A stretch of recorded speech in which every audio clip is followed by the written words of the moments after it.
Hello everyone! Welcome back as we study Chapter 2 and we take a look at the chemistry of life. We're going to have 3 sections in this chapter.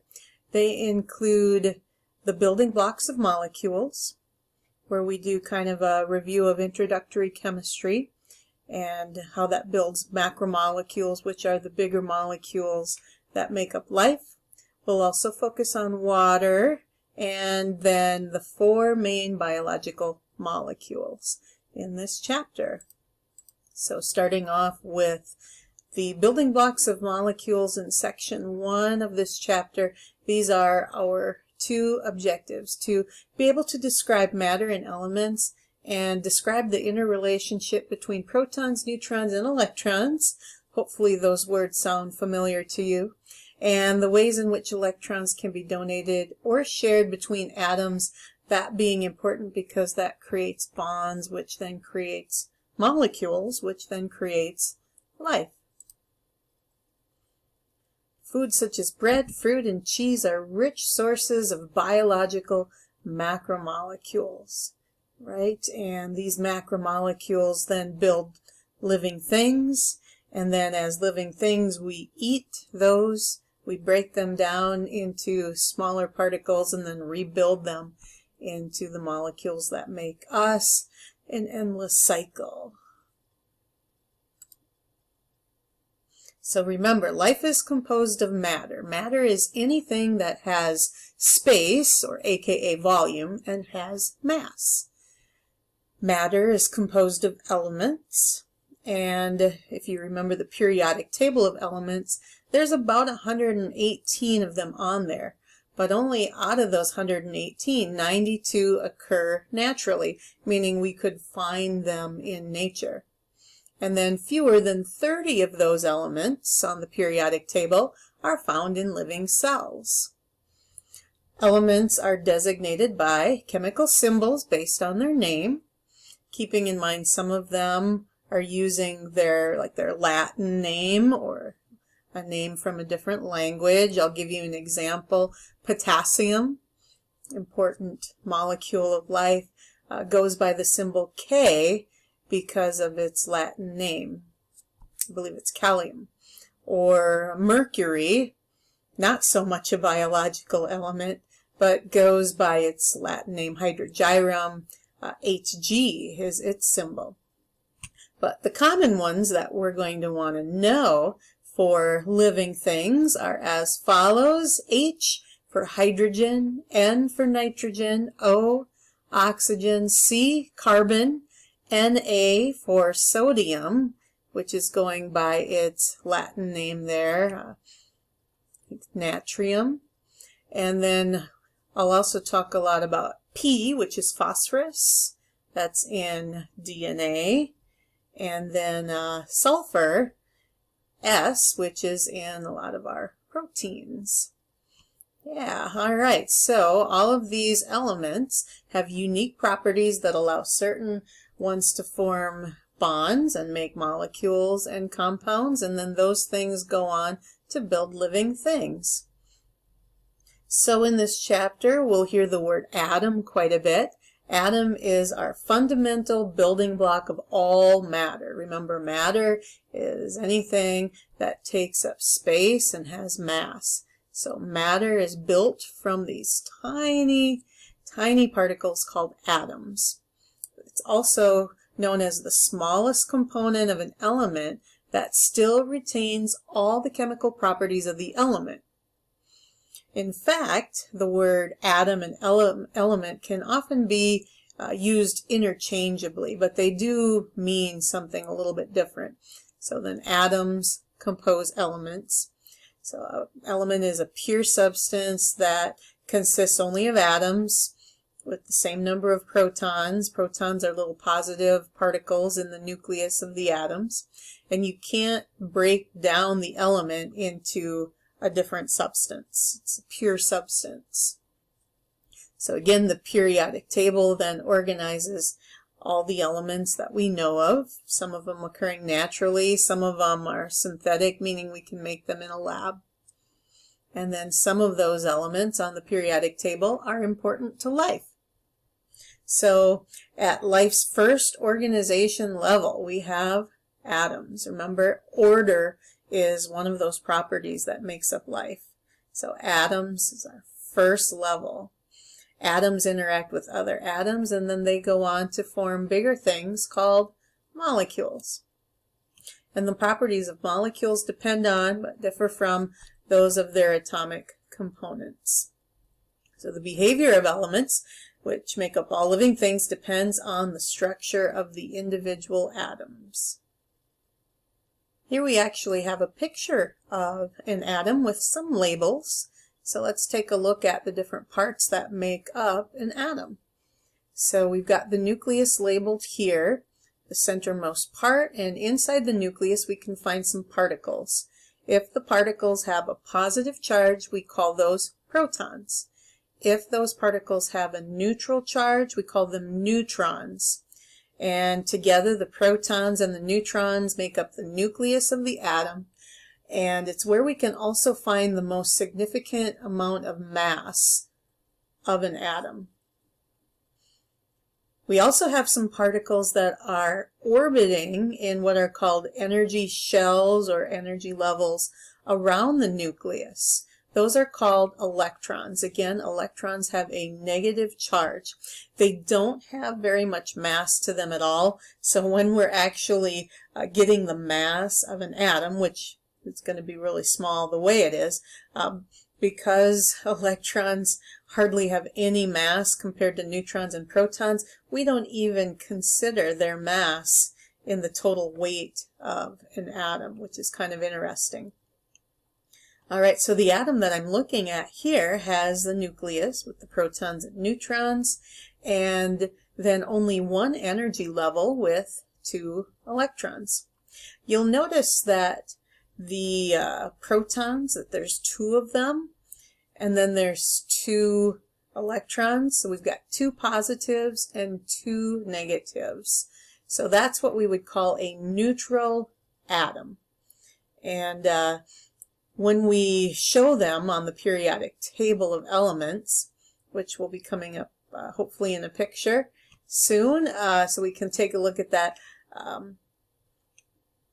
And on the periodic table, they are just all represented as neutral atoms. But atoms don't always have to stay neutral, meaning they don't always have the same number of positives as they do negatives. That's going to make a big difference in the way our atoms are going to act and interact with one another and form bonds, and then therefore form molecules. So even though these electrons don't have much mass to them, they really are important in forming the bonds that atoms do with other atoms to make up molecules, which then make up life. So that could be pretty important there. How do I know what atom it is that I am looking at here? Well, it has to do with the number of protons. The number of protons of an atom is kind of like its fingerprints. It identifies it.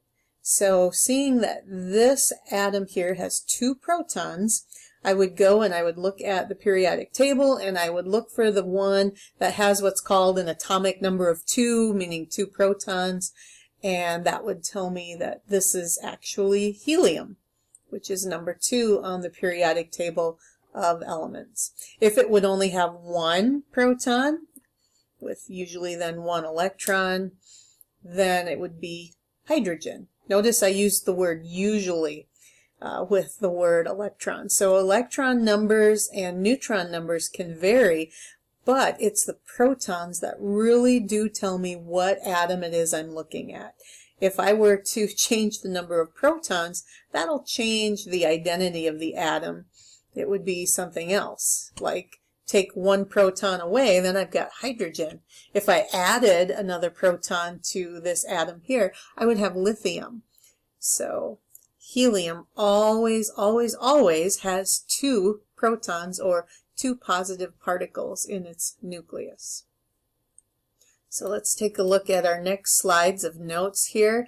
We've got some vocabulary about atoms. Atoms, again, the particle, that's the fundamental building block of all matter. element as a pure substance that consists only of atoms with the same number of protons, there that is again, and can't be broken down or transformed chemically into some other substance. So elements are pure substances. So atom, element, I can kind of use those words interchangeably, but if I'm talking about an atom of an element, then I'm talking about just one particle of that element. So at life's first level of organization, we have atoms, and they get together and interact with other atoms and build molecules and compounds. All right, and some more vocabulary here for us, where we have atoms consist of electrons, which are negative particles, moving around a nucleus. The nucleus contains the protons, which are positively charged particles, and the neutrons that are neutral or uncharged particles. The nucleus then is the core of the atom, occupied by the protons and the neutrons. Each proton has a charge of +1 and a mass of 1. Don't worry about the units on that yet. Neutrons have no charge but have a mass of 1. So protons and neutrons' mass are very comparable. Electrons, remember the negatively charged particles that are circulating around or orbiting around the nucleus. Their mass is negligible, so we don't really add that into the weight of the atom, but it is still, electrons are still important, and they all have a charge of -1. Together, if you had, like for instance, going back to helium here, if you have 2 protons and then 2 electrons, then the charges would equal each other or cancel each other out, so we would say that at this point we have a neutral atom. Atoms are not always neutral though, but when we represent them on the periodic table, we represent them as neutral atoms, knowing that that can change. But remember what doesn't change? It's the number of protons, because then it would be a different atom.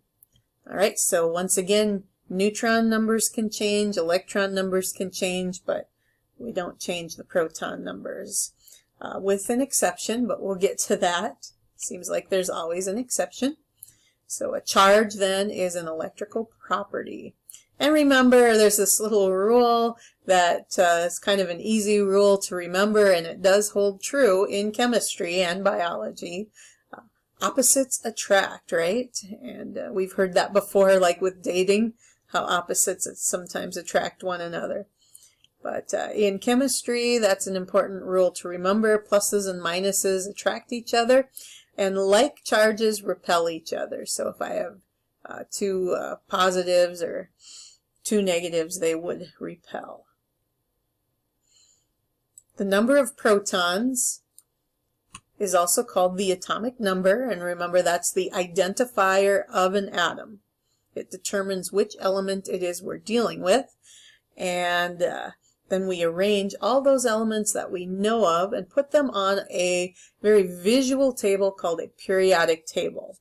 And it's actually really cool the way they put atoms on the periodic table, because they put them on there in a way where if you look at their groupings going up and down, those are called groups. Groups of atoms all have very similar properties. And it's because of, if I look at this, let's take group number 17 here, for example. Fluorine is at the top of that group. They all have the same number of electrons in their outer shell, and then that makes everybody in group 17 kind of have the same properties. Same thing with group 1. They tend to have just 1 electron in their outer shell, so that makes them have similar properties. So it's a very visual table where I can look at atoms and kind of know a little bit about them based on where they are and what their number is and what group number they're in as well. And in fact, they even have some similar properties in the rows going across as well. And then you'll notice there's some different colors that have been assigned here, such as over on this side, these guys are metals. These guys over on the other side that I'm pointing to now, those are called nonmetals. This last group, number 18, those are called noble gases because their last energy levels are all full. And in nobility, we're kind of thinking that, oh, they're stuck up, they don't want to hang out with anybody, or they're above everybody else. So these guys here in the last level, or the last group, don't really bond with anybody else. They don't form molecules with anybody. That's why you don't see helium or neon or argon, xenon, krypton, radon. You don't see them as part of our biological molecules that make us, because they like to just kind of hang out by themselves and not make any bonds, not make any molecules. So they're the noble gases in group number 18. These guys in purple here, those are called metalloids. Some of them, like silicon, germanium, we use in electronics. Metalloids kind of have properties of metals, but maybe a little more flexibility to them. They can conduct. So important there. And these guys in the middle here, those are called transitional metals. They're kind of a yellow color. All right, so it's a really neat visual chart that organizes all the atoms that we know of. Remember, some of those atoms occur in nature, some of them occur in our bodies, in life, and some we can actually make in the lab. All right, the last one I didn't get to on this slide is mass number. So I've kind of been alluding to that most of the mass of an atom is in the nucleus. So that means if you take the mass or the number of protons and the number of neutrons, add them together, that can get us what's called our mass number.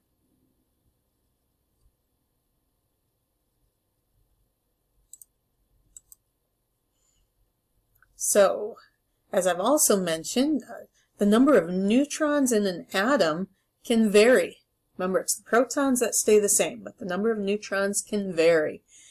And obviously, if you have more neutrons in your nucleus, you're going to be a little heavier. If you have less neutrons, the atom's going to be a little bit lighter. So basically, when we're looking at this periodic table, what we're looking at is average atoms. Just looking at the averages. For instance, look at carbon. It's really kind of small on this periodic table, but carbon has a mass of 12. Don't worry about the units. But a mass of 12, that indicates that's just kind of an average of what we find carbon atoms weighing or massing out as in nature. Carbon 12. But sometimes they have more neutrons and can be a little heavier, so therefore it might be carbon 13 then, or carbon 14 having a couple extra neutrons, adding some more mass to that nucleus. There's even carbon 11, which is less than carbon 12, meaning that carbon 11 is missing neutrons, and that's okay, remember, because it's the protons that really make the identity of the atom. So neutrons are just going to add mass or take it away if you take away neutrons. All right, so carbon 12 is our most common carbon, what we call isotope. All of these are isotopes of one another. They're all the same atom. They're all carbon, have the same number of protons, which is 6. And the number of neutrons, though, is different in all of them. So we call those isotopes of one another. Now with isotopes, with these different atoms, it can actually make the atoms sometimes a little more stable or a little less stable than one another. So we call some of them radioisotopes if the nucleus is unstable. So atoms of radioisotopes spontaneously, that's like without warning, will emit subatomic particles or energy by what's called a process of radioactive decay. So when we're talking these subatomic particles, sometimes that, yeah, they can just poof, pop out a proton and lose a proton if the nucleus is that unstable. But remember what we said, it's the protons that make what the atom is. So if a proton were to kind of poof away and pop out of the nucleus of an atom, that means there would be less protons than there were before. That changes the identity or transforms that one element into the next one down on the periodic table if it were to lose, say, a proton. They can also lose other particles of energy as well. So this is called radioactive decay, which actually has some biological uses for us. We can use information on radioactive decay to date how long something's been dead. Like, for instance, if you've heard of the Iceman before, that was found in the, was it the Alps? I hope that's the right place. It was found, but it was the dead body of an individual who lived thousands of years ago, and they were able to use a ratio between carbon-12 and carbon-14, knowing that carbon-14 can break down, and then tell how long that individual had been laying there dead. So there is some very interesting uses for knowledge about isotopes and radioisotopes. And we can also use them as tracers. If anybody's going into something like radiology, you can use these as detectable substances or tracers inside living organisms and do different types of imagings. So there's some neat stuff out there about this isotope stuff. Here's the age of the remains that contain carbon and are less than 50,000 years old, such as a pygmy mammoth, can be determined using carbon dating, using those isotopes. Basically, it's using a ratio of how much carbon-12 to how much carbon-14 there is left in an individual that has died. After 50,000 years, what do we use then? Well, then we have to use other substances that we know are radioactive in the rocks around it. Do some relative dating. All right, so let's get into making molecules. So it's those electrons that really make a difference in the behavior of atoms and whether or not they're going to have the ability to form bonds with other atoms and make molecules and compounds, which then can make life. So atoms can acquire, share, and donate electrons. They can lose them, they can gain them, they can share them. I like to use the word like stealing, that some atoms like to steal electrons. Keep your eye on fluorine up here in the upper corner of the periodic table. Fluorine likes to steal electrons more than any other atom on the periodic table. It's kind of an electron thief. So remember, a typical atom has the same number of electrons as protons. We call that being neutral, but it doesn't have to stay that way, because there's this thing that atoms like, that they may not just be happy being a neutral atom.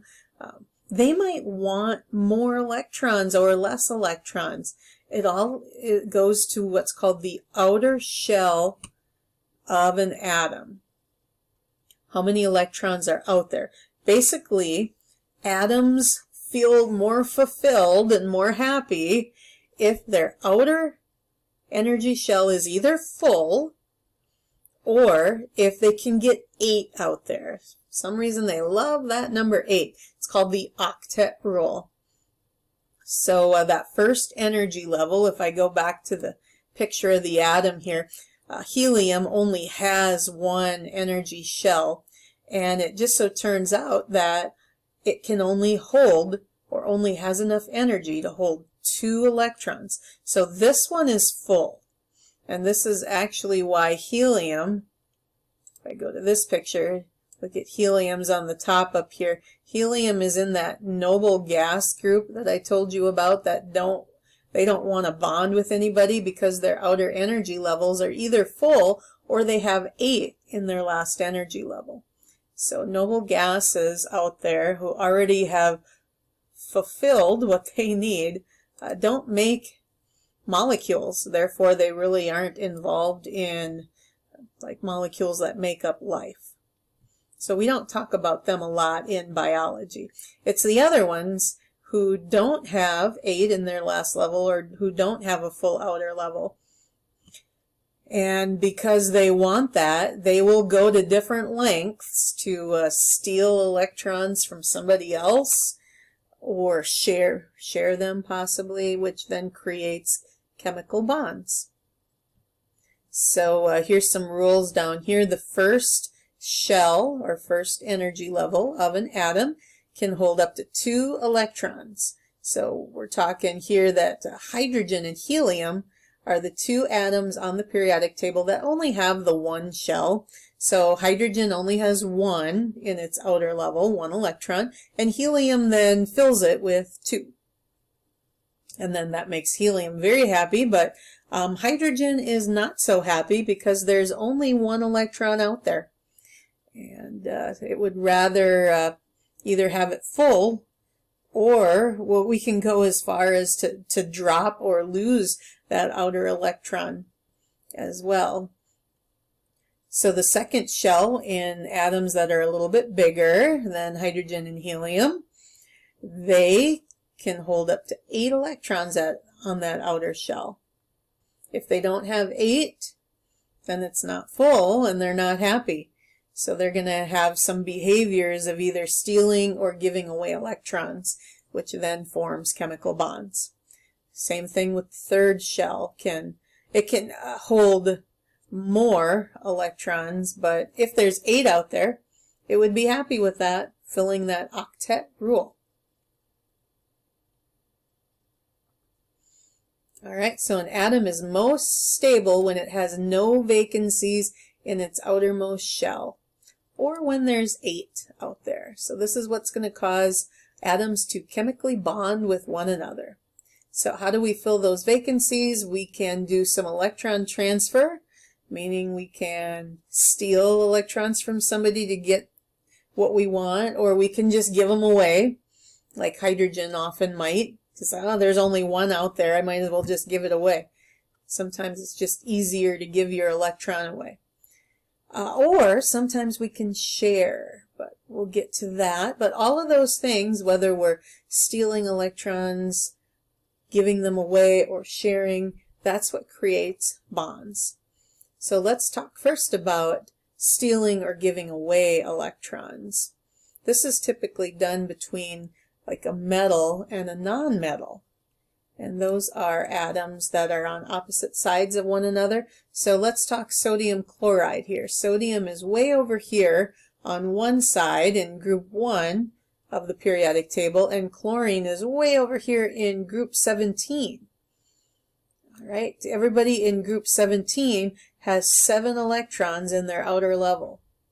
Everybody in group 1 only has 1 in their outer level. So if you can kind of do the math here and see what's going on, it's kind of like a match that they'll enjoy each other and what they have to give. So often what happens is that sodium gives away an electron. I think I have a picture of that in, yep, here we go. We've got a picture that here's sodium's 1 lone electron in this outermost energy shell. And here's chlorine. It has 7. So think about what is easier. Would it be easier for sodium to steal 7 electrons from somebody to fill that outer level to make 8? Or would it just be easier to drop the 1, give it away, and then just go with this second level as having 8? Well, there's your answer. We'll do what's easiest. We'll drop the 1. And here's chlorine, who's looking for 1 more electron to fill its outer level to make 8. And that's usually what happens. Chlorine will steal that electron, Sodium gives it away. So here's what our atoms look like now, and you can trace what happened to that electron by looking for the red. And so now what we have created are called ions.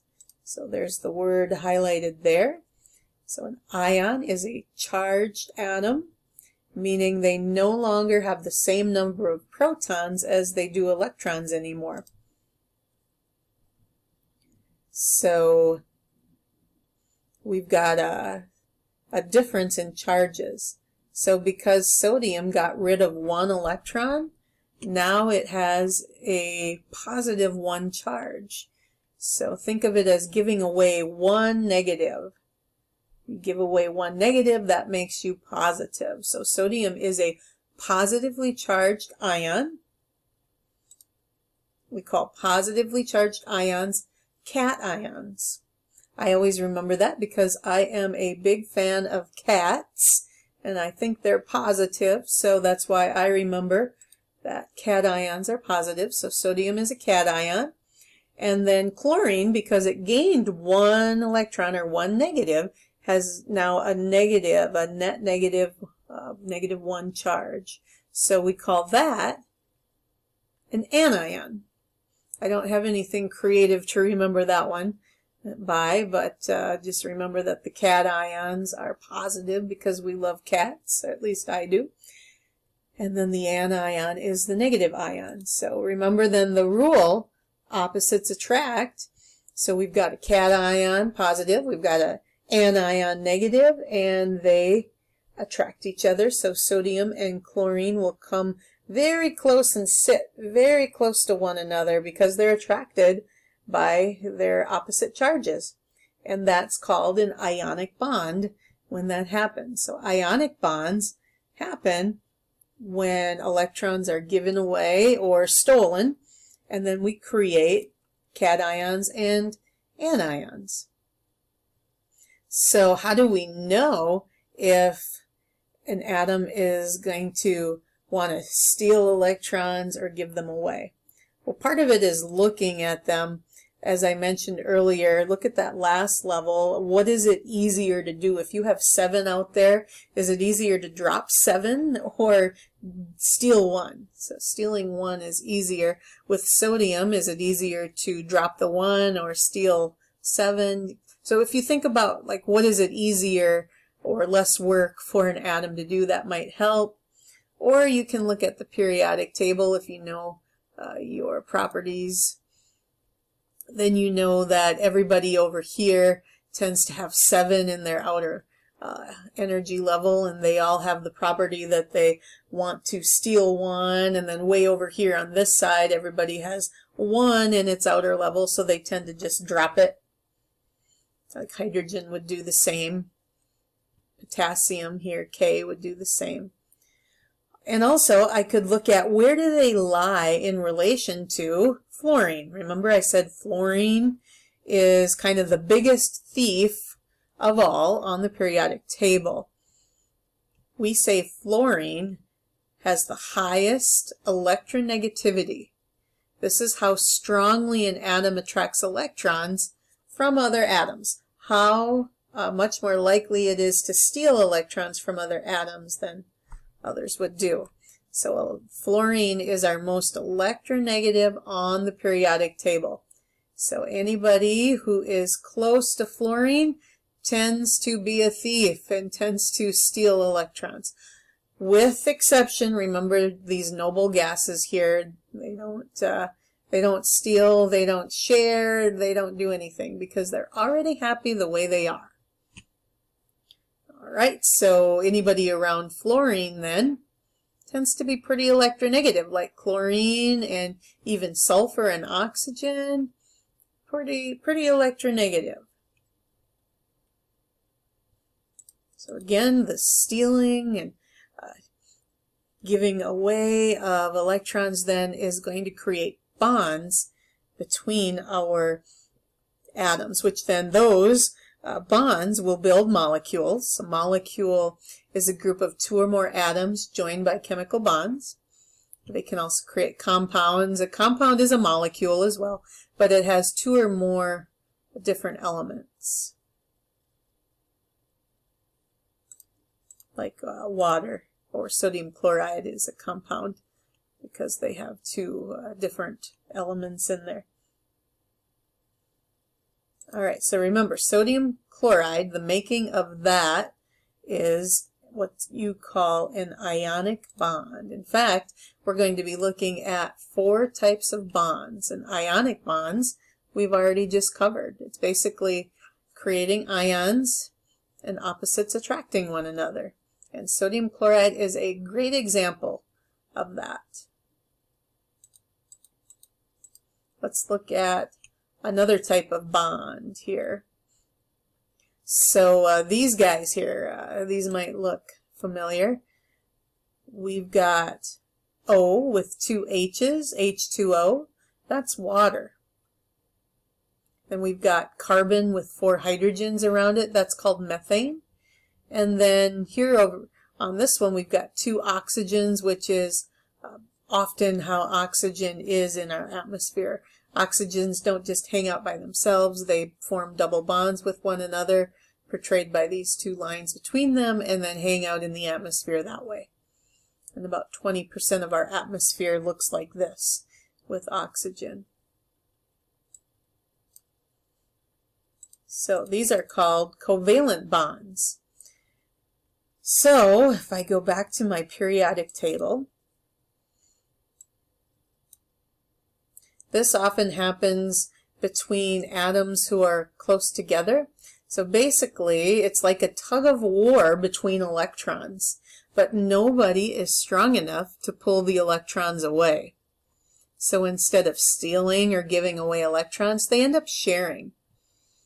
So I know it sounds kind of weird because hydrogen is way over here, but hydrogen and carbon tend to have about the same electronegativity, the same pull. So when carbon and hydrogen do a tug of war, it's always a tie.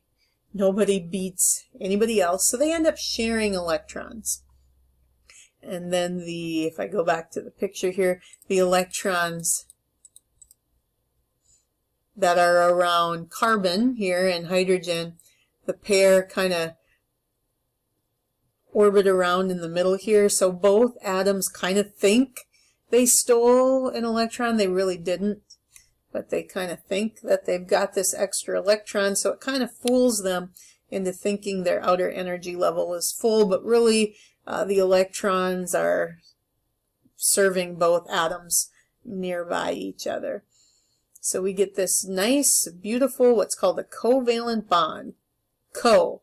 Think of the prefix co as like sharing, working together. That's why they call it a covalent bond.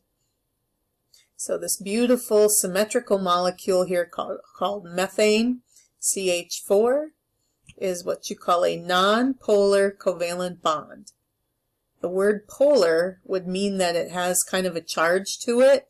Nonpolar means it does not have a charge. This is a very stable, very strong type of bond, makes a very symmetrical type of molecule. But how about water? Water's a little bit different story. H2O. So let's go back to that periodic table again. Here's the O. Look how close O is to fluorine. That means O is really electronegative. And H is over here, not as electronegative.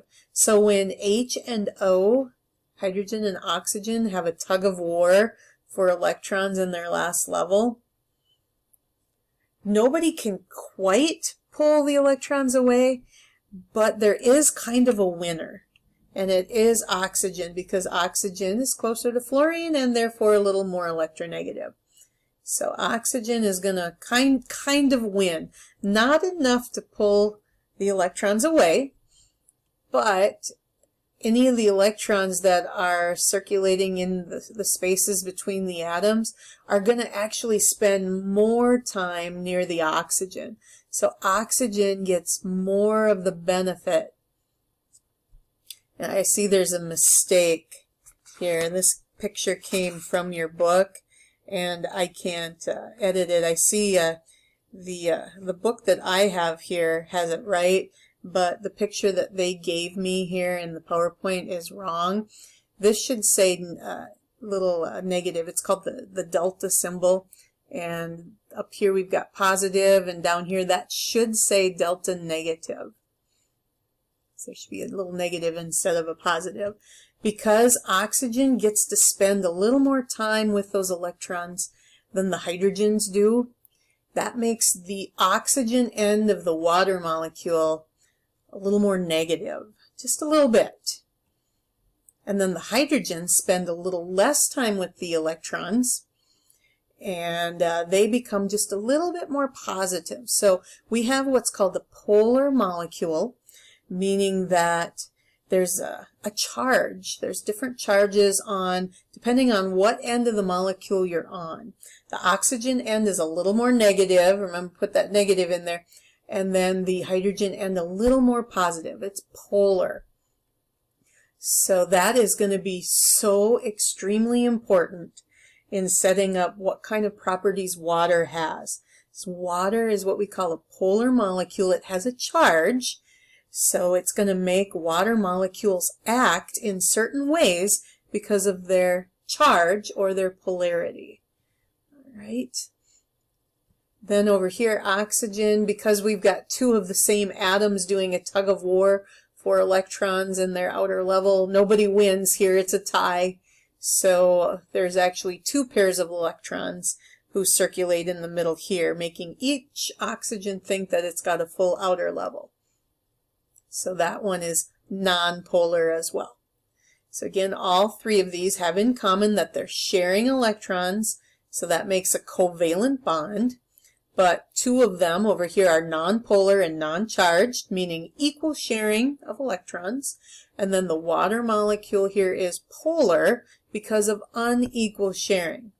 And again, that's happening because we're pairing some atoms here who have a little bit different electronegativities. Oxygen is just a little stronger pull on the electrons. Not enough to pull them away. Not enough to win the tug of war, but kind of win in that they get to spend a little more time with those electrons. So that makes oxygen a little more negative than the hydrogens. All right, so that's going to be extremely important. We obviously know that water is an important molecule for all life on Earth. And so why is it important?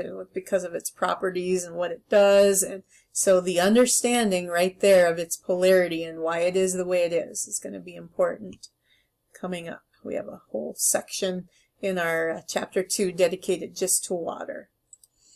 All right, so then going on to our slides. Our next part here talks about covalent bonds. By the way, covalent bonds are the strongest of all 4 types of bonds. They're very stable and very strong. Some of them are polar, some of them are nonpolar, but they are still all very strong, very stable. All right.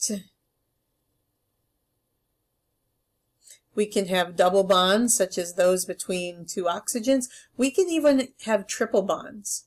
Nitrogen, N, is about 70% of our atmosphere.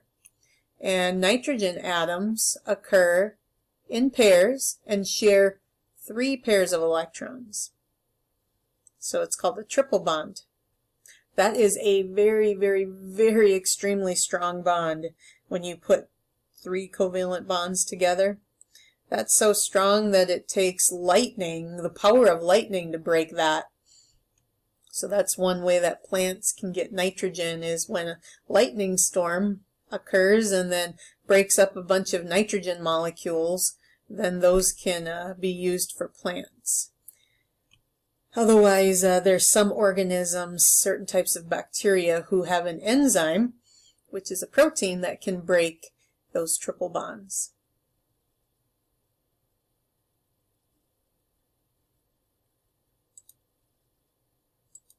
All right. 2 other types of bonds. These tend to be pretty weak, but still important in molecules of life. So hydrogen bonds. So hydrogen bonds occur when you have hydrogen and another atom, that makes a molecule, and then you can have that same molecule nearby, like water molecules. So the hydrogens in one water molecule, remember the hydrogens would be a little bit more positively charged. They can be attracted to somebody in a neighboring molecule. When it has to do with water, here's a picture, they're attracted to neighboring oxygens. So this right here, here's our water molecule with our covalent bonds in between. But this hydrogen is actually attracted to the neighbor, almost like it's kind of cheating on the molecule that it's in. But this hydrogen has a net positive charge, and it's attracted to its oppositely charged neighbor, the oxygen. So that's a very weak hydrogen bond. So what does that do? It actually makes water molecules stick together that way, which is important for the properties of water. Water molecules like to stick together because of the hydrogen bonds that are created between them. And we'll be talking about that a little bit more in a bit. All right. DNA is another molecule that, remember, I don't know if you've heard that DNA is double-stranded, but there's two sides to it. In the middle has hydrogen bonds that keep the two strands together. It's actually a weak bond, which in terms of DNA, that's a good thing that it's kind of weak. But it's hydrogen bonding. It's an important property for life. There's another type of bond that shows up now and then, mainly in protein molecules. Proteins are molecules that are very important to life. They're very weak, and it kind of turns out that if you have a surface that as electrons are orbiting their nuclei and their atoms, then sometimes you get little bunches of them built up just by random chance. So if you've got a bunch of electrons built up over here, that makes a negative charge, but maybe on this surface, they're a little more spread out, a little more positively charged. That can create a very weak bond between those two surfaces. Van der Waals is also an important property in the toes of geckos, and using those van der Waals attractions, the positive and negative charges between surfaces, to climb walls and other surfaces. But we'll mainly talk about them with proteins. Alright, so we've completed section number 1, and we're moving on to section number 2, water. Might be a good time to take a break, review what we've already talked about, and then start up again and moving on to water. Section 2, our goal here is to be able to describe the properties of water that are critical to maintaining life. It's all life on Earth needs water. Alright, water is polar, which we've already talked about. And so I've listed 3 important properties of water. There's more, but 3 important ones here for life. Water is a solvent for salts and other polar solutes we find inside of our body and in the environment. And then water can resist temperature changes. That's going to be because of its hydrogen bonds. And water has cohesion. The molecules like to stick together again. That's because of its hydrogen bonds. Alright, so as it says here, unique properties of water result from extensive hydrogen bonding among the different water molecules. Remember, that has to do with its polarity. So if you need to review that section once again, go ahead and do so now, because that's important for understanding why water acts the way that it does. So polarity invites extensive hydrogen bonding between water molecules.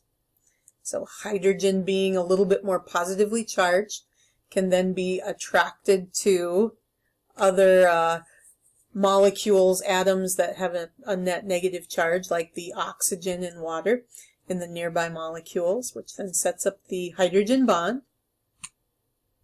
Hydrophilic substances dissolve easily in water. Hydrophilic means water-loving. So basically that means that other polar or other charged molecules tend to dissolve easily in water. Hydrophobic, that means not water-loving. They actually means water-fearing. Have you ever heard of hydrophobia before? They used to use the term hydrophobia to describe rabies back in the day, because organisms that had rabies tended to not drink water. So they called it hydrophobia. It means water-fearing. So hydrophobic substances like fat do not dissolve in water well. If you've ever tried to mix fat or grease with water, you know, you get a big mess. It does not work. So fat and lipids are hydrophobic. They do not mix well with water. So hydrophilic, water-loving, hydrophobic, water-fearing. So there's our picture once again. This picture actually has it right with the oxygen is the net negative and the hydrogen is the net positive. So then we get kind of an opposites attract, with the hydrogen attracting the neighbor oxygen. Even though hydrogen is covalently bonded to this oxygen here, it's attracting the neighboring oxygen as well. So this is the covalent bond and this is the hydrogen bond. Remember, the covalent bond is strong and stable. The hydrogen bond is kind of relatively weak, but still important. Still strong enough to kind of hold things together, but yet can be broken if need be, which will be important for some other molecules later. Here's a picture of trying to mix oil with water. It does not work because one is hydrophobic, the oil is hydrophobic, and then you've got the water, and it just does not work well. So on another note, when you're trying to clean a greasy pan, you would use soap with the water because that helps to break the oil down and help them mix. So if you want to clean a pan, you got to have soap. Water is cohesive. So because of those hydrogen bonds, we get our water molecules sticking together. That's called cohesion. So here's a great example of water molecules sticking together. You can float stuff on the surface of water if it's light enough, like a little water strider bug or a pin or a paper clip. It'll sit right on top of the water because those hydrogen bonds are kind of acting like arms and holding the molecules together. Now if it's heavy enough, it'll break the hydrogen bond and fall through. But little water striders use what's called that surface tension that's on top of the water due to water's cohesion. Cohesion also helps to pull water molecules up. It's kind of like the little water molecules hold hands with each other. That's the hydrogen bonds between the molecules, and they travel up the plants and then poof out through the leaves. That's called transpiration. It's what can move water from the ground up into the atmosphere and be part of the water cycle. Water molecules, because of the positive-negative polarity, can also be attracted to other charged surfaces, so that's called adhesion. That can happen as well and can be an important property. Now, because it takes a little bit of energy then to evaporate water molecules off of a surface like your skin, that takes the energy away from you, which helps give you the cooling effect from that. It removes heat. And water stabilizes temperature. Because of those hydrogen bonds, water molecules resist temperature changes. Temperature is the measure of molecular motion. And so for instance, because of hydrogen bonding, it takes more heat to raise the temperature of water compared to other liquids, because those little hydrogen bonds are holding on to neighboring molecules then we have to put energy into breaking those bonds to get the water molecules to get moving so that they heat up. So it takes more energy to do that. And they'll also hold on to one another and hold on to heat as well. So with the way ice forms, those hydrogen bonds kind of lock in place. Here's a good picture of that. The hydrogen bonds lock the water molecules in place, and it kind of like keeps everybody at kind of an arm's length from one another. And it's the reason why ice or frozen water is less dense, slightly less dense than liquid water, which that's not the case for other solid and liquid elements or molecules. It's water, and it's a wonderful property to have your solid form of your molecule be less dense than your liquid form. It's the reason why ice cubes will float in a glass of water. And being from Minnesota, that's a huge important property for water here as we get freezing temperatures in the winter. Imagine if the surface of our lakes in Minnesota froze and then froze more dense than the liquid and then fell down, and then you'd have the surface again freeze, fall down until the whole lake would freeze over. What would life, like fish and other organisms, do? But instead, just the surface freezes because those hydrogen bonds are kind of locked at an arm's length from one another, keeping them from being too dense. And we can have then life have the ability to keep going during the winter under that frozen surface. All right, so those are important properties, including that water is an excellent solvent because it's polar. It's attracted to other substances that have charges, like, remember sodium chloride? Sodium has the positive charge, chlorine the negative charge. Well, the different charged parts of water are attracted to that, and then you put sodium chloride or salt in water, and the water will move in and kind of break all of that up and help it dissolve.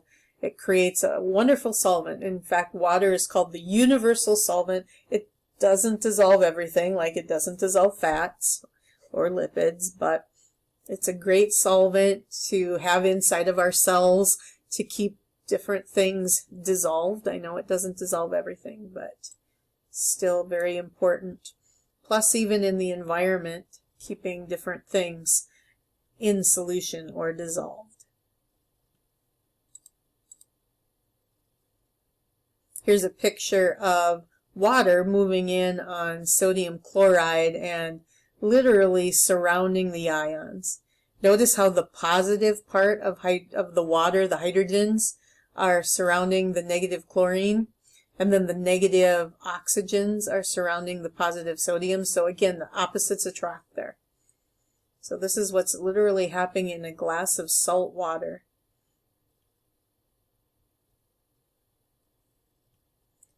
And on some other notes,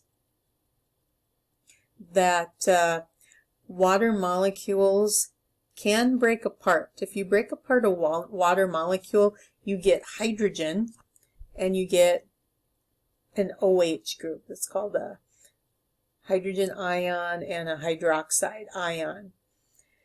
So it turns out that hydrogens, ions by themselves, can be kind of dangerous if you have too many of them, or even the same with the OHs, the hydroxides. So we would rather have the H with the OH and make water, because water is safe. But when they break apart, you get too many H's or too many OHs, you can have problems, because H's and OHs can go and kind of mess with and try to bond with other important molecules in our body or in the environment if you have too many of them. So that's where we measure what's called pH.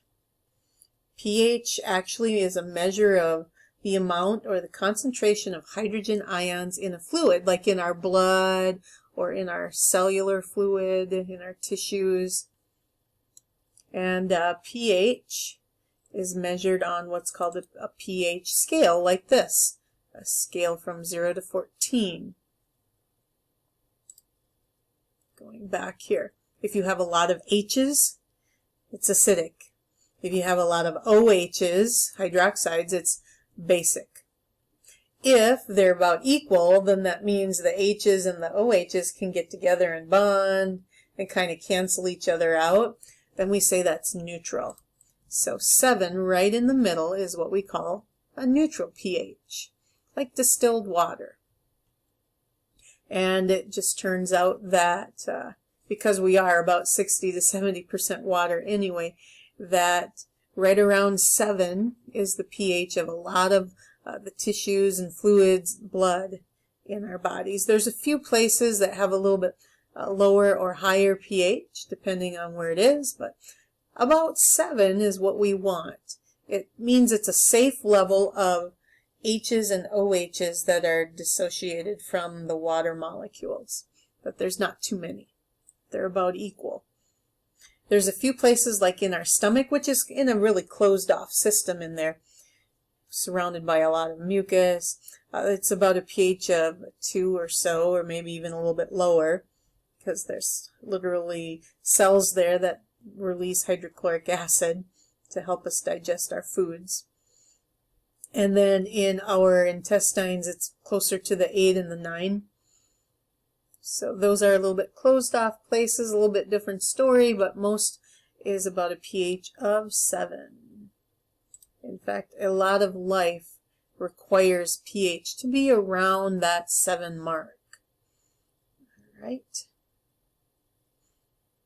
Hydrochloric acid is a good example here.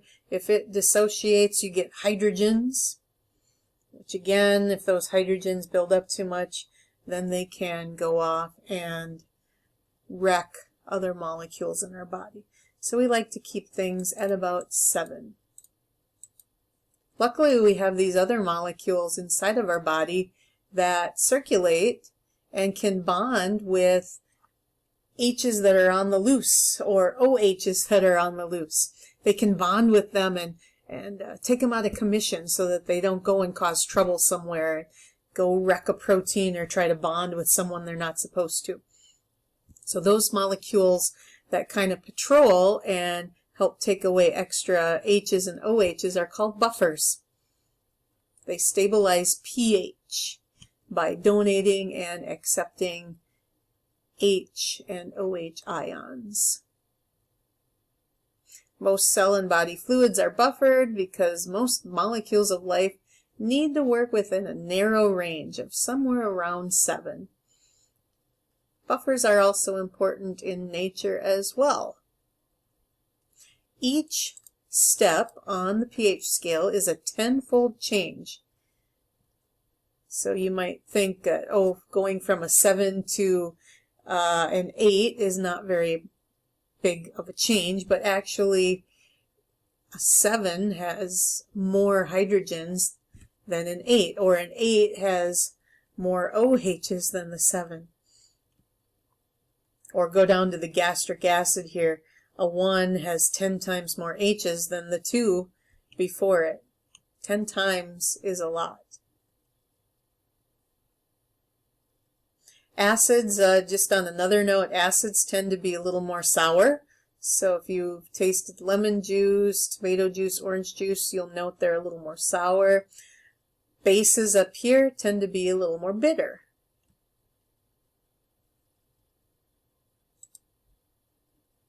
All right. We have what's called the bicarbonate buffer system inside of us. It turns out that carbon dioxide can react with water. So think about when you don't take a breath for a while, carbon dioxide builds up in your blood. It can react with the water in your body and can create this. Carbonic acid can become a little more acidic. Some carbonic acid can separate into hydrogen ions and bicarbonate ions, which then can recombine to form carbonic acid, which looks like this. So an exchange of ions between carbonic acid and bicarbonate helps keep our blood pH between about a 7.3 to a 7.5. Notice it's a very narrow range to maintain that homeostasis or that balance. Buffer failure can be catastrophic for a living system, obviously. So too much carbonic acid forms in our blood when our breathing is impaired suddenly, which then makes our blood pH go down and become more acidic. Too many H's build up, and those H's go and they bond with other stuff that they shouldn't, and then that can cause coma and death. So luckily, while we're living and breathing here, we have buffers to help us out. Acid rain can be another topic that you might talk about when talking about acids and the pH scale. Burning fossil fuels releases acid and other compounds into the atmosphere. And rain and fog can be more acidic than vinegar, depending on the area that it's in. So hydrogen can be pretty powerful.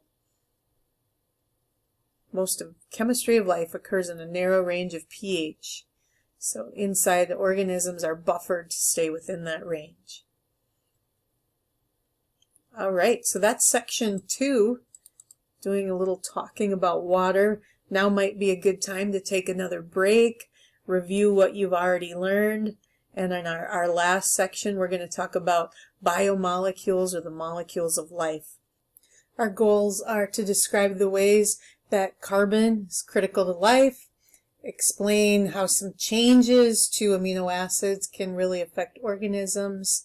Amino acids build proteins, if you didn't know that. Describe the 4 major types of biological molecules and understand the function of these 4 types of molecules. We could spend a lot of time on this, but I'm just going to kind of give you a quick rundown of each of these. So, only living things make the molecules of life. Complex carbohydrates, lipids, proteins, and nucleic acids. Those are our 4 categories of biomolecules, or what we might also call macromolecules of life. All of these have in common is that they're organic, meaning they have carbon and hydrogen in them. On Earth, we say life is organic or carbon-based. So carbs, lipids, proteins, and nucleic acids, again, all have in common that they have carbon. Why is that important? Well, going back to this molecule here, we saw this earlier. Carbon, with its 4 electrons in its outer level, seeks out, remember the Octet Rule? It has 4 in the last level, so it's kind of in between, in the middle there of either dropping or gaining 4 to make that last level full. So usually it seeks out to gain 4 electrons, but it's not quite strong enough to pull away electrons from hydrogen because it's not very electronegative, and so it ends up sharing.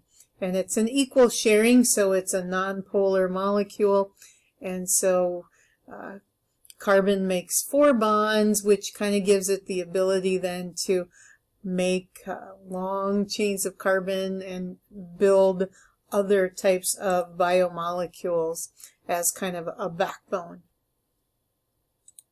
So let's talk about carbs first. Carbohydrates contain carbon, hydrogen, and oxygen. We say carbohydrate, C within the H2O, because usually the amount of hydrogens to oxygens in a carbohydrate is a 2-to-1 ratio, just like it's a 2-to-1 ratio in water. Carbohydrates we generally use for energy, but they can also create some structures within us as well. We may recognize these words here, different classes of carbohydrates. Monosaccharides are what we call the monomer, or the building block, or the simple sugar to build carbohydrates. So monosaccharides, mono means 1. It's made out of 1 monomer or 1 simple sugar. It tends to be glucose a lot, but it can also be some of the other ones like fructose. You'll also notice there's an ose ending when we talk about carbohydrates.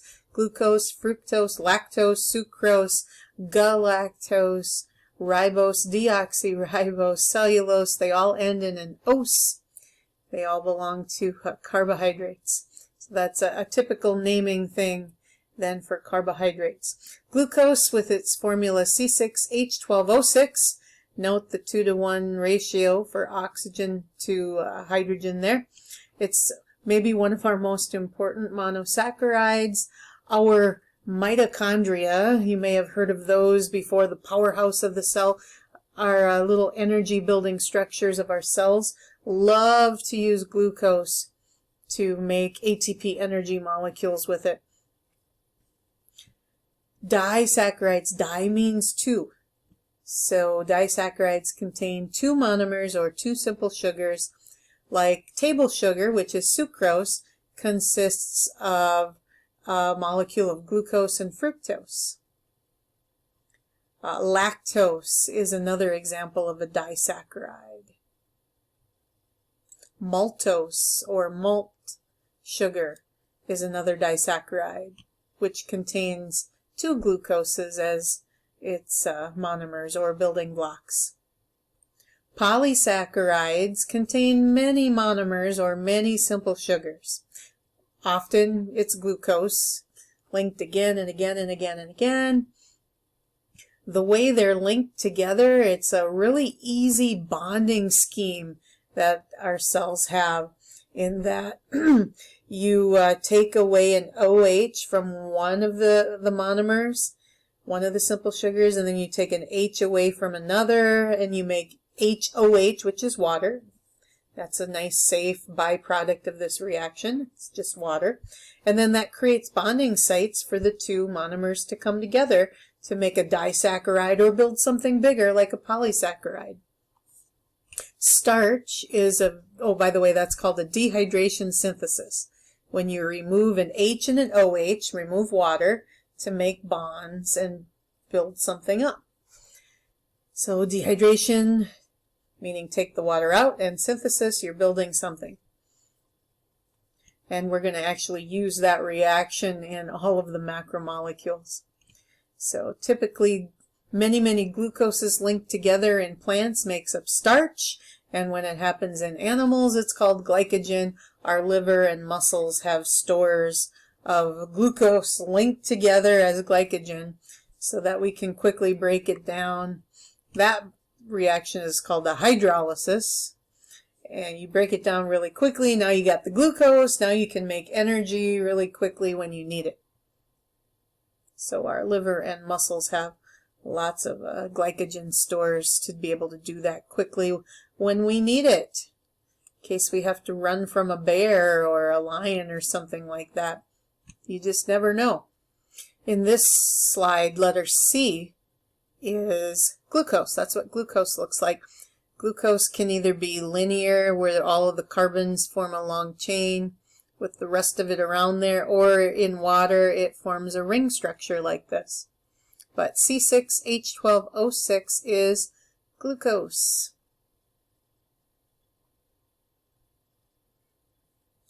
Here's what a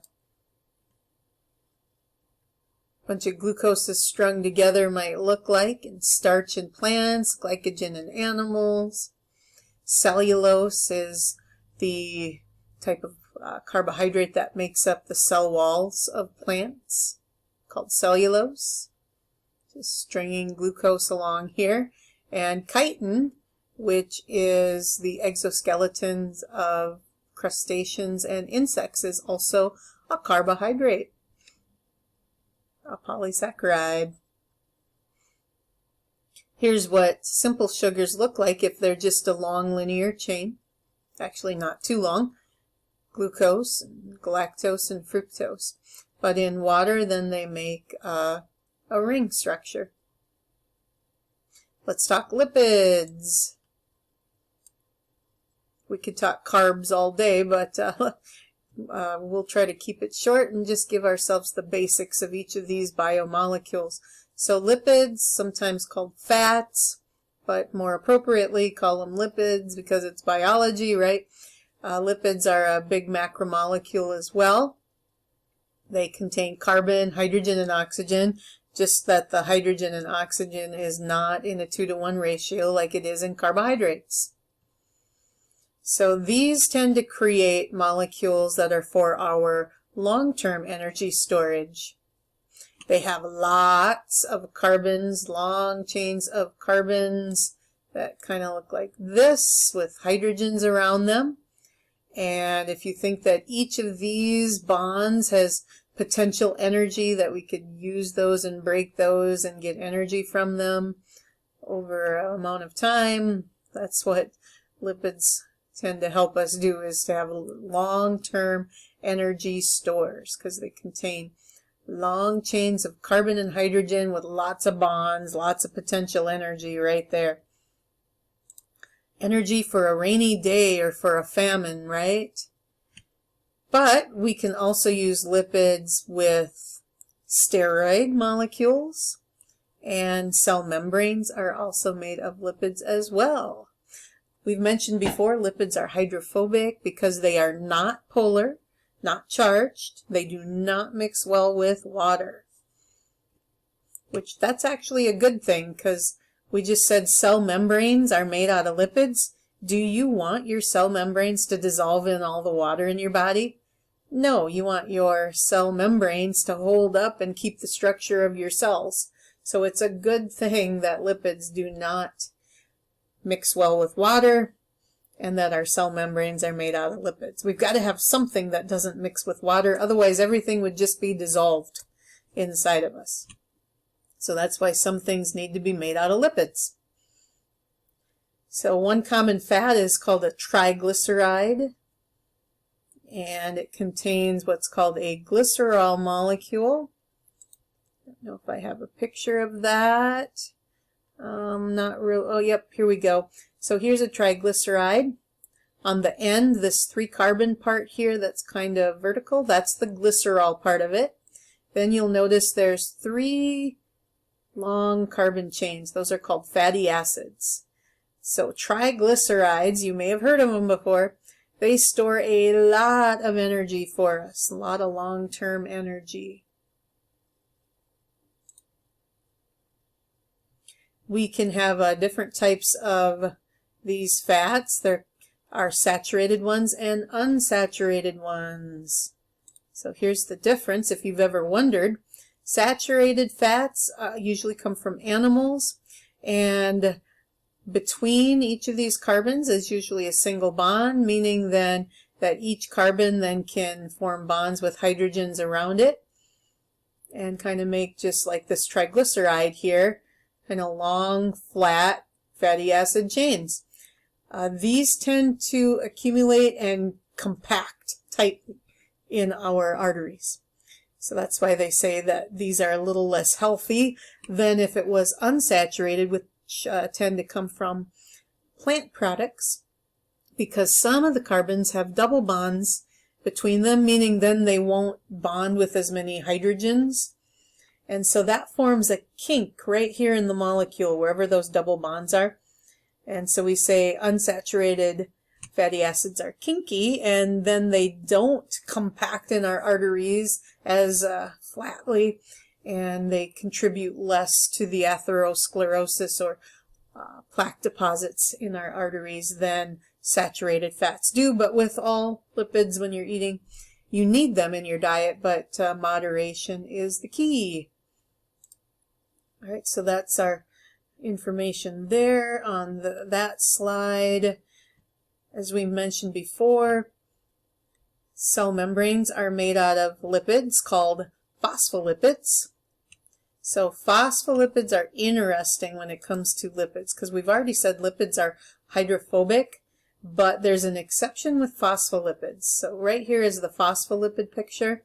You can see the glycerol on the end and the fatty acid chains. By the way, one of the chains is saturated here, flat, no double bonds, and then this chain here is unsaturated. There's a double bond there, so it's kinked. So one of each of the different types of chains got the glycerol, and then on this end there's a phosphate group. So what does that do? It makes this end of the lipid charged with a negative charge. So that makes this end of the fat polar, and this end of the fat is nonpolar. So you've got an end that's hydrophilic, this charged end. This end likes water, hydrophilic. This end is water-fearing, hydrophobic. So if I were to put a phospholipid into water, it would kind of spin until it comes into contact with another phospholipid. And then these inner chains kind of hang out together in a double layer, so that if these were the fatty acid ends, they would stick together, and then the phosphate group out here that's hydrophilic would be in contact then with the water that's inside and outside of our cells. So cell membranes tend to be two layers of phospholipids coming together with their fatty acid chains hanging out in the middle, who are hydrophobic. They kind of hang out for safety, I suppose, with each other, and then the hydrophilic ends are out here where they are in contact with water. So that's what a cell membrane is made out of, these interesting phospholipids. And then steroid molecules. These are lipids that are in the form of ring structures. So cholesterol is kind of the basic or precursor ring structure to make all the rest of these. And so you've heard of estrogen, progesterone, testosterone. Those are all steroid lipids.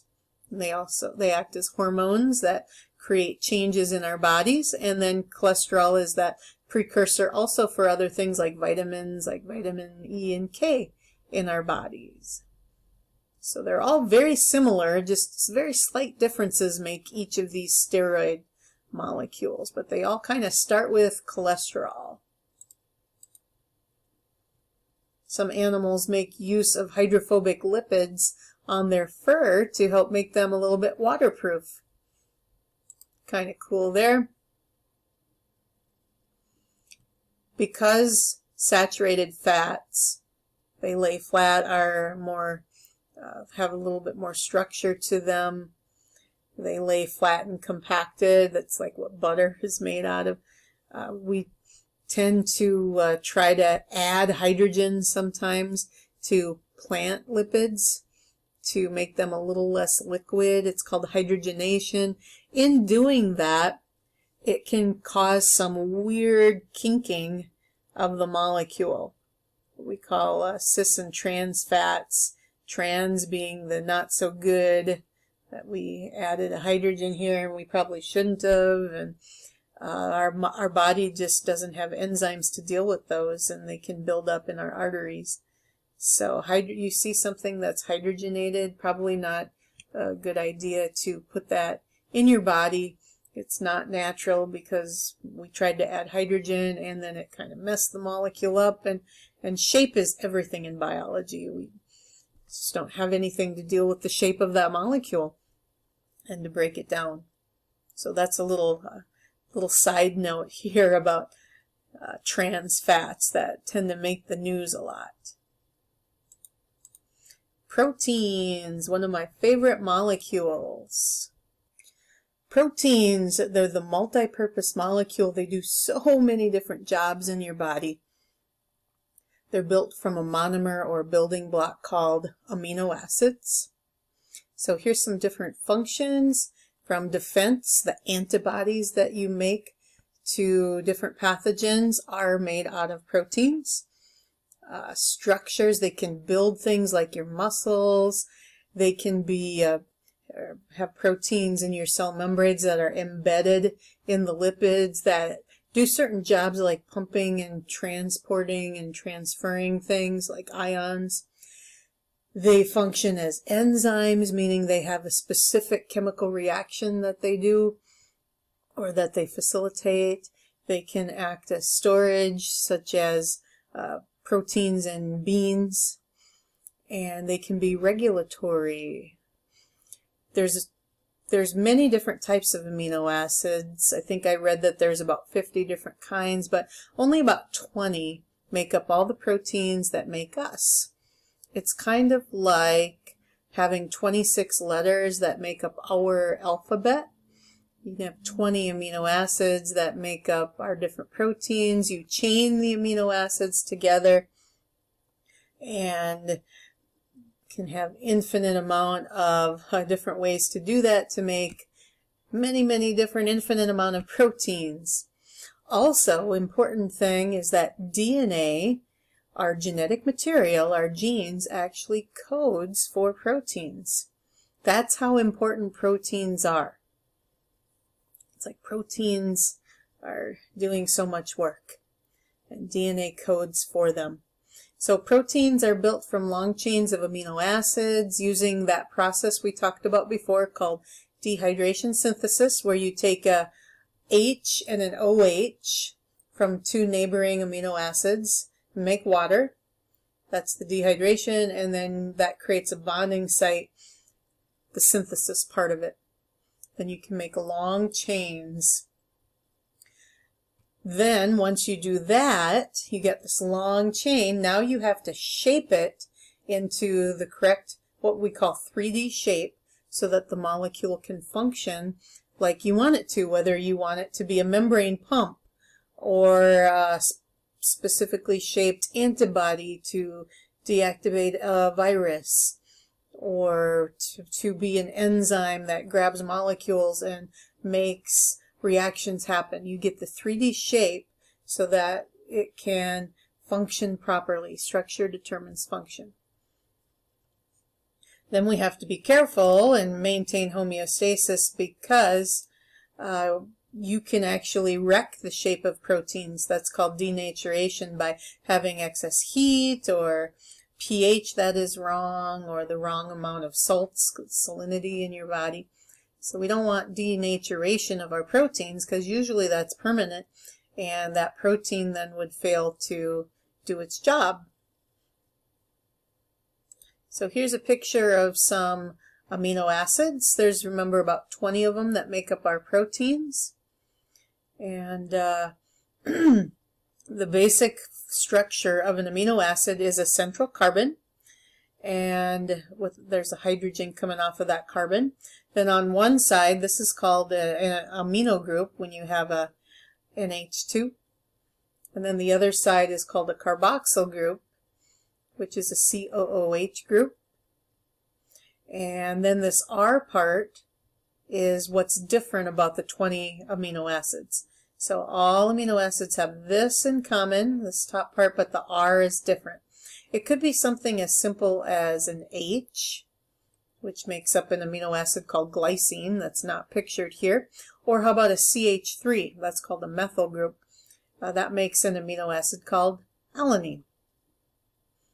And then there's some other ones here, valine, lysine, aspartic acid.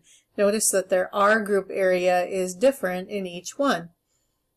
That's going to make the whole protein act differently depending on where these are in the chain, because each of these R groups will have different properties. Some of them are positive, some of them are negative, some are acidic, some are basic, hydrophobic, hydrophilic. So it makes this chain of amino acid have areas that act differently. All right, so there's 4 ways or 4 parts of building a protein. First of all, your DNA has the instructions for the cell to do it. And it's all about putting that correct order of amino acids in place. Then you start to fold it with just little folds. Usually it's just some hydrogen bonding or so that creates the little folding, what I like to call local folding. Oh, by the way, the order of amino acids builds what's called a polypeptide chain. It's not really called a protein till it's done and folded. So we've got our polypeptide chain. We start to do local folding. Then sometimes, like on one end, one amino acid will be attracted to another on the other end, and it folds the whole amino acid onto itself. That's called whole molecule folding. And then, like for example, hemoglobin is a protein that transports oxygen. It has 4 polypeptide chains. So now you combine your polypeptide chains, and finally you've got your protein. So all in all, proteins are very complex molecules, and they're built from chains of amino acids like this. And in the end, you want them to have their beautiful 3D structure. It's almost like a work of art. It's like our cells creating works of art. And if it's structured just right, folded into its 3D shape, then it should work properly. So the first level is called the primary protein structure with the amino acid chain. Local folding is called secondary protein structure. Whole molecule folding is the tertiary protein structure, and quaternary, which means fourth, was joining with other polypeptides. And then we make our proteins, the multi-purpose molecules of our body. Again, we could talk a long time about each of these different molecules, but we're just kind of doing the basics for each of them, just a basic review of each. So our fourth and final grouping of biological macromolecules is nucleic acids, which DNA and RNA just happen to be the main nucleic acids. DNA stands for deoxyribonucleic acid, and RNA stands for ribonucleic acid. On Earth, all life uses DNA as its main genetic material. They're built from a monomer called a nucleotide, using again that dehydration synthesis process that we've discussed. Nucleotides all have in common that they have three parts. They have a small 5-carbon simple sugar. If it's DNA, it's called deoxyribose. If it's RNA, it's called ribose. Then they all have that phosphate group. It's the same phosphate group that phospholipids have in cell membranes. It gives DNA a little bit of a negative charge. And then there's a nitrogenous base. It's just a molecule that has a lot of nitrogen in it. There's 5 different kinds. In DNA, there's adenine, thymine, cytosine, and guanine.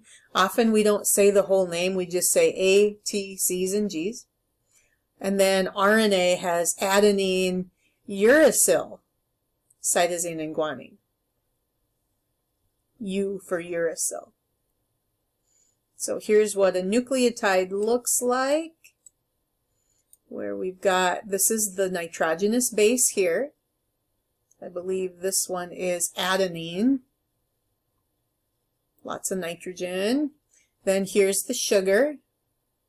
And then here's that phosphate group, giving it a negative charge. So the phosphate group and the sugar make up what's called the backbone, or if DNA is ladder-like, the outside parts of the ladder, the uprights. And then the nitrogenous base sticks into the middle part, making up the rungs of the ladder. We say DNA is in the form of a twisted ladder called a double helix. So then on each side, and we'll have our nitrogenous bases meeting with each other. That would be inside here, and they connect with the weak hydrogen bonds that we've discussed. The cool thing is that when you're building DNA, and on one side you have your A, T, C's, and G's. When you know the order of those, that's called your genetic code, you can always infer what the other side is, because there's a matching that occurs. Adenine will always pair with thymine. It's because they like to have 2 hydrogen bonds between themselves. And then cytosine will always pair up with guanine on the other side, because they like 3 hydrogen bonds between them. So on a little side note, ATP, our main energy molecule of our body, is also a nucleic acid, just a simpler one. It's not a polymer, which is a long chain of repeating units called monomers. It's just a single. So in fact, it would look a lot like this. ATP would have adenine and then the sugar, and then instead of just 1 phosphate group, there would be 3 phosphate groups. So adenosine triphosphate, which we'll mention probably quite a few times during the course, is a nucleic acid as well. All right, so that gives us a rundown of the different biological macromolecules. So I would recommend then reviewing the material, taking a look again at the different diagrams and pictures in the text, going through the review questions, making sure you can answer them, and the critical thinking questions as well.